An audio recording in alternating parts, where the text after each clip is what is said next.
ধনী হওয়া থেকে আমাদেরকে একসময় বোঝানো হতো, বা সচ্ছলতা থেকে দূরে থাকার জন্য আমাদেরকে একসময় বোঝানো হতো যে আলেমরা সাধারণত সচ্ছল হওয়ার প্রয়োজন নেই, ধনী হওয়ার প্রয়োজন নেই। কিন্তু এটি পুরোপুরি রং একটা ধারণা ছিল। পৃথিবীতে আমরা যদি দেখি, দুনিয়াতে যারা আল্লাহওয়ালা মানুষ ছিলেন, স্পেশালি সাহাবায়ে কেরাম, তাদের মধ্যে অনেক ছিল অনেক বড় বড় ধনী। দুনিয়াতে তারা জীবনযাপন করেছেন, কিন্তু এই টাকাগুলি ইসলামের পক্ষে কাজে লাগিয়েছেন। আবার নিজের জন্য যতটুকু প্রয়োজন তার সক্ষমতা অনুযায়ী নিজের জন্য তারা কি করেছে, ব্যয় করেছে। আপনার যদি আল্লাহ তাআলা অর্থ সম্পদ দেয়, সেটাকে যদি আপনি ভালো রাস্তায় কাজে লাগান, তাহলে এটা আপনার জান্নাতে যাওয়ার একটা কারণ হতে পারে, এটা আপনার নাজাতের কারণ হতে পারে। কিন্তু যদি আমাদেরকে বোঝানো হয় যে না, এই সম্পদ, এই টাকা, এটা মূলত মানুষের জন্য ক্ষতির কারণ, পুরোপুরিভাবে এটারে ক্ষতির কারণ বলা হয়, তাহলে এটা পুরোপুরি একটা ভুল ধারণা। এই দলিল কেউ দিতে পারবে না যে একজন মানুষ অর্থ সম্পদওয়ালা হলে ওই ব্যক্তি ইসলাম থেকে দূরে সরে যাবে, ওই ব্যক্তি ইসলামে আর থাকতে পারবে না। এই কথাটা প্রমাণ কেউ দিতে পারবে না। ইসলামে এমন কোনো কথা নেই যে আপনাকে ধনী হওয়ার ব্যাপারে, পারিবারিকভাবে সচ্ছল হওয়ার ব্যাপারে ইসলাম আপনাকে সীমাবদ্ধতা করে দিয়েছে, সীমাবদ্ধ করে দিয়েছে, এমন কথা ইসলামে নেই। তাহলে আমাদেরকে যদি ধনী হতে হয়, তাহলে আল্লাহ তাআলা আমাদের কিছু ওয়ে শিখিয়ে দিয়েছে। দুনিয়াতে বাস্তবিক কিছু বিষয় আমরা সবাই জানি। অ্যাট ফার্স্ট কিছু কথা বলে নিই, সেটি হচ্ছে আপনি যদি ধনী হতে চান, তাহলে বাস্তবিক কিছু বিষয় এটা অটোমেটিকভাবে আপনাকে মনের মধ্যে রাখতে হবে সব সময়ের জন্য। অ্যাট ফার্স্ট আপনি যেটা করবেন সেটি হচ্ছে ইনকাম সোর্স, এটা কখনো একটার উপরে সীমাবদ্ধ থাকা যাবে না। অনেক সময় আমরা একটা ইনকামের উপরে ডিপেন্ড করে থাকি।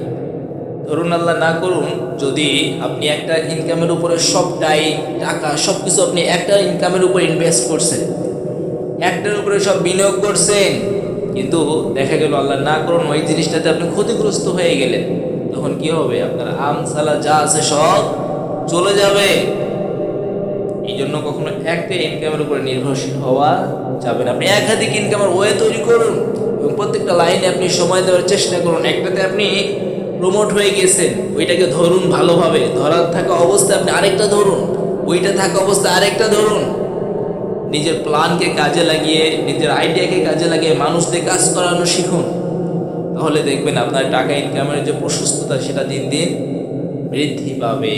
তাহলে অ্যাট ফার্স্ট আমাদেরকে যেটা মনে রাখতে হবে, ধনী হওয়ার জন্য একটা ইনকামের উপরে কখনো, নর্মালভাবে একটা ইনকামের উপরে কখনোই আপনাকে ভিত্তি করে থাকা যাবে না। ওইটার উপরে আপনি যদি ডিপেন্ডেন্ট হয়ে থাকেন, তাহলে হবে না। আপনাকে একাধিক আয়ের সোর্স তৈরি করতে হবে, এটি হচ্ছে আমাদের প্রথম কথা। সেকেন্ড, আপনি যখন অর্থ ব্যয় করবেন, এই ব্যয়ের ব্যাপারে আপনাকে অনেক হিসাবি হতে হবে। আপনি যেখানে সেখানে ব্যয় করবেন, এটা হবে না। ব্যয়ের ব্যাপারে আপনাকে সীমাবদ্ধতা নিয়ে আসতে হবে। খুব জরুরি প্রয়োজন ছাড়া একটি টাকাও আর কি করা যাবে না, ব্যয় করা যাবে না। এটা ইসলাম আমাদেরকে শেখায়। আপনি বিনা কারণে অপচয় করবেন, এটা ইসলাম আমাদেরকে শেখায় না। প্রিয় ভাইয়েরা, এই জন্য আমাদেরকে ধনী যদি আমরা হতে চাই, আর্থিকভাবে সচ্ছল যদি আমরা হতে চাই, তাহলে আমাদের কি করতে হবে? ব্যয়ের ব্যাপারে খুবই হিসাবি হতে হবে, খুবই সংকীর্ণ হতে হবে। তবে ইসলামের ব্যাপারে ব্যয় করার ক্ষেত্রে কখনোই সংকীর্ণ মনের হওয়া যাবে না। এই বিষয়টা আবার আমাদেরকে মনে রাখতে হবে। 3 নম্বরে যেটা আপনি করবেন সেটি হচ্ছে আপনি সময় ইনভেস্ট করুন। আপনি যদি আজকে একটা বিষয়ে আপনি সময় ইনভেস্ট করেন অথবা টাকা ইনভেস্ট করেন, তাহলে ওইটার ফল আপনি পাবেন পরবর্তীতে। এমন জায়গায় আপনার টাকাটা জমান বা সময়টা জমান, আপনি নেক্সট টাইম, আসার্টেন টাইম, যাতে করে এখান থেকে একটা বড় বেনিফিট পেয়ে যান। এটি হচ্ছে বেসিক কথা। কি কথা? এগুলো হচ্ছে বেসিক কথা। আর এবার আপনার মূল কথায় আমি আপনাকে নিয়ে আসি। মূল কথা হচ্ছে, আপনি যদি ধনী হতে চান, অবশ্যই আপনাকে আল্লাহ তাআলার উপরে পরিপূর্ণ ভরসা করতে হবে, আল্লাহ তাআলাকে ভয় করতে হবে। আপনি যদি আল্লাহকে ভয় করেন, অন্তর থেকে যদি প্রত্যেকটা কাজে আল্লাহকে ভয় করেন, তাহলে কি হবে জানেন? তাহলে আপনি যখনই যে কোনো কাজে হাত দিবেন, ওই কাজে আল্লাহ তাআলা বরকত দিয়ে ভরপুর করে দিবেন। বলেন সুবহানাল্লাহ। আল্লাহ বলছেন, বান্দা ইয়ারযুকুহু মিন হাইথু লা ইয়াহতাসিব। বান্দা, তুমি যদি আমারে ভয় করতে পারো, ও বান্দা মনে রেখে দিও, আমি তোমার এমন জায়গায় থেকে সম্পদ দেব, এমন জায়গা থেকে তোমার আমি অর্থ দিব, যেটা তুমি কখনো কল্পনাও করতে পারো নাই, কল্পনাও করতে পারো নাই। এমন জায়গা থেকে আমি তোমার সম্পদ দেব, এমন জায়গা থেকে আমি তোমার অর্থ দিব, যদি আমার ভয় করো।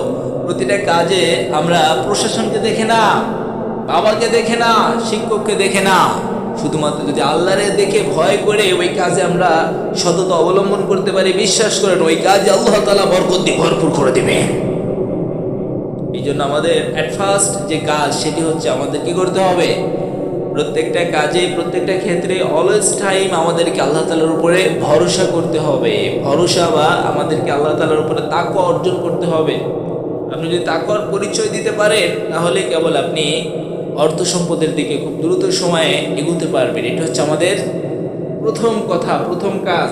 সেকেন্ড, যদি আপনি দান সদকা করেন, সদকা করলে আমরা অনেকে মনে করি যে আমার 10 টাকা আছে, এখান থেকে 3 টাকা দিয়ে দিলাম তাহলে তো অটোমেটিক্যালি 7 টাকা থাকে। না, এই চিন্তাটা এটা পুরোপুরি একটা ভুল চিন্তা। এই অ্যাটিটিউড এটা পুরোপুরি ভুল একটা অ্যাটিটিউড। এখান থেকে আমাদেরকে বেরিয়ে আসতে হবে। বিশ্বাস করেন নবী আলাইহিস সালাম বলছেন মা নাকাসাত সাদাকাতু মিন মাল। বেশনে বলছেন দুনিয়ার মানুষেরা মনে রেখে দিও, ও আমার উম্মতের দল মনে রেখে দিও, যদি তোমরা সদকা করো, আল্লাহর রাস্তায় ব্যয় করো, তাহলে তোমাদের সম্পদ কখনো কমবে না, বরং ওই সম্পদ আল্লাহ বৃদ্ধি করে দেন, বরং ওই সম্পদ আল্লাহ বৃদ্ধি করে দেন। তুমি মনে করো যে সম্পদ কমে যায়, না, সম্পদ মূলত কমে না, আল্লাহ তাআলা ওই সম্পদটা বৃদ্ধি করে দেন বিভিন্ন ওয়ের মাধ্যমে। আপনি বড় একটা বিপদে পড়ার পসিবিলিটি ছিল, কিন্তু আপনি ওই যে দান করেছেন, ওই দানের ফলে আল্লাহ তাআলা ওই বিপদ থেকে আপনাকে উদ্ধার করবে। আপনি যখন বড় একটা দান করবেন, অটোমেটিক্যালি ওই দানের বদলতে বড় বিপদ থেকে আল্লাহ আপনাকে হেফাজত করবেন। আপনি বড় একটা অসুস্থতার মধ্যে পড়ার সম্ভাবনা ছিল, যখনই আপনি আল্লাহর রাস্তায় ব্যয় করতে যান, অটোমেটিক্যালি ওই যে আপনি দুর্ঘটনায় পড়ার সম্ভাবনা ছিল, ওইটা থেকে আল্লাহ মুক্ত করে দেন। হাজারো বিপদ, যে বিপদের কথা আপনি জানেন না, যে বিপদের কথা আপনি কখনো কল্পনায় আনতে পারেন নাই, কিন্তু ওই যে আপনি দান করেছেন, ওই দানের উসিলে আপনাকে আল্লাহ তাআলা মুক্ত করে দিবেন। ভাইয়েরা, এই জন্য সদাকাকে আপনারা গ্রহণ করে নেন। সদাকা করলে আল্লাহ স্পষ্ট জানিয়েছে, বান্দা তোমারে আমি সম্পদ বাড়িয়ে দিব। তুমি মনে করো যে সম্পদ কমছে, না, একটা প্রত্যক্ষ আর আরেকটা হচ্ছে পরোক্ষ। পরোক্ষভাবে আল্লাহ তাআলা বলছেন, বান্দা আমি তোমারে বাড়িয়ে দিব, তুমি চিন্তা করো না, তুমি জাস্ট একটু সময় নাও আর দেখো আমি কি করি। উপস্থিতি, এই জন্য যদি আপনি সম্পদ বাড়াতে চান তাহলে অটোমেটিক্যালি আপনাকে যেই কাজ করতে হবে, যে কাজের দিকে আপনাকে সবচেয়ে বেশি ফোকাস দিতে হবে, সেটা হচ্ছে আপনি আল্লাহর রাস্তায় একটু ব্যয় করেন, ব্যয় করা শিখুন। ওসমান রাদিয়াল্লাহু আনহু উনি মাঝে মধ্যে নবী আলাইহিস সালামকে বললেন, হে আল্লাহর রাসূল, আমি তো অনেক সম্পদের মালিক, এত সম্পদ আল্লাহ তাআলা আমাকে দিয়েছে, আমি সম্পদের হিসাব রাখতে পারি না। পেছনে বলতেন, ওসমান তুমি আল্লাহর রাস্তায় অনেক বেশি ব্যয় করো যে, ওসমান এই জন্যই মূলত আল্লাহ তোমার এত সম্পদ বাড়িয়ে দিয়েছে।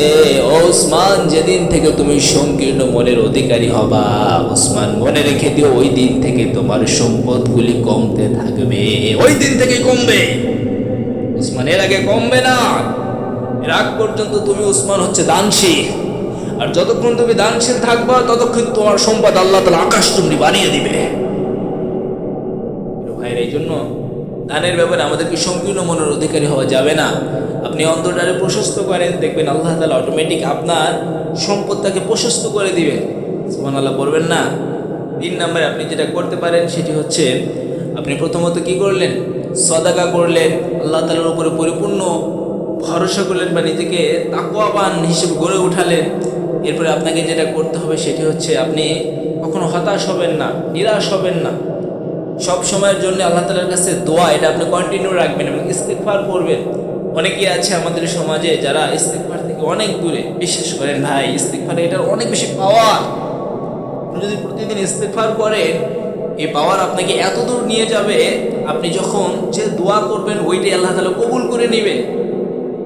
আমরা একটা ঘটনা জানি, হয়তো অনেকেরই জানা, বিশেষ করে আমরা যুবকরা যারা আছি অনেকে এই ঘটনাটা হয়তো শুনছেন। ইমাম হাম্বল রাহিমাহুল্লাহ, ইমাম আহমদ ইবনে হাম্বল রাহিমাহুল্লাহ, উনি একটা ঘটনা উনি শেয়ার করেছেন এইভাবে যে, একজন রুটি বিক্রেতা, উনি হচ্ছে মুস্তাজাবুদ দাওয়া। রুটি বিক্রেতা যে মুস্তাজাবুদ দাওয়া, এটা ইমাম আহমদ ইবনে হাম্বল জানতেন না। উনি তার কিছু কাজ দেখে বুঝে গেলেন যে এই ব্যক্তি মুস্তাজাবুদ দাওয়া। উনি জিজ্ঞেস করেছিলেন যে, তুমি কিভাবে এটা হলা? তুমি যে মুস্তাজাবুদ দাওয়া, অর্থাৎ তোমার যে প্রতিটা দোয়া আল্লাহ কবুল করেন, এই পর্যায়ে তুমি আসতে কি করেছো? ওই রুটি বিক্রেতা বলেছিল যে ভাই, এই পর্যায়ে আসতে আমি যেটা করেছি সেটা হচ্ছে আমি শুধু আস্তাগফিরুল্লাহ পড়েছি। ও ভাই শুনে রাখো, আমি সবচেয়ে বেশি আস্তাগফিরুল্লাহ পড়েছি জীবনে। যখনই বিপদে পড়েছি, যখনই যে কাজ করেছি, ওই কাজের সময় বেশি বেশি আস্তাগফিরুল্লাহ পড়েছি।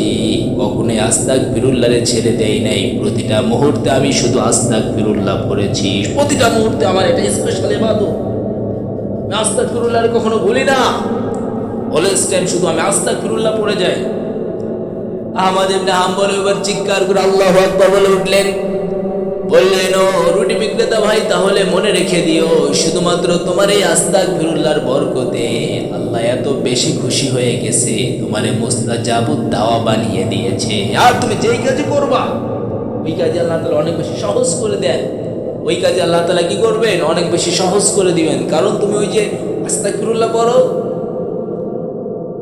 বিশ্বনবী সাল্লাল্লাহু আলাইহি সাল্লাম আপনারা শুনলে অবাক হবেন, যার আগে কোনো গুনাহ নেই, পরেও কোনো গুনাহ নেই, এরপরেও এই নবী প্রতিদিন 70 বারেরও অধিক আস্তাগফিরুল্লাহ পড়তেন। ভাইয়ের, এই জন্য আমরা ধনী হওয়ার ব্যাপারে এই আমলগুলো করতে পারি। শুরুর দিকে কিছু বেসিক কথা বলেছি, এটা হচ্ছে দুনিয়াবি কথা। আর এই পরবর্তীতে এসে আপনাদের কিছু আমলি কথা বলেছি। এই দুইটাকে যদি আমরা সমন্বয় করে কাজ করতে পারি, বিশ্বাস করেন আল্লাহ তাআলা আপনার সফলতাকে কখনো আটকাবে না। পরিপূর্ণভাবে আল্লাহ তাআলা আপনাকে সফলতার অধিকারী বানিয়ে দিবেন। ফাইনালি আপনি অলওয়েজ টাইম আল্লাহর কাছে দোয়া করবেন, কাকুতি মিনতি করে, যে আল্লাহ, আমি দারিদ্রতা নিয়ে বেঁচে থাকতে চাই না। ও আল্লাহ, আমার দারিদ্রতাকে অনেক বেশি ভয় করে।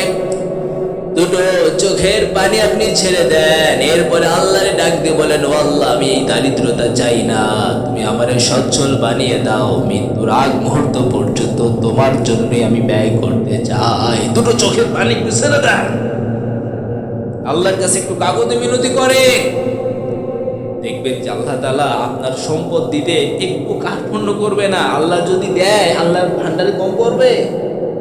আল্লাহর ভান্ডারে কম পড়বে না। আপনি এই আইডিয়াগুলো একটু কাজে লাগান, একটু চেষ্টা করেন, দেখবেন আপনি লং একটা টাইম পরে বড় একটা সফলতার অধিকারী হয়ে গেছেন।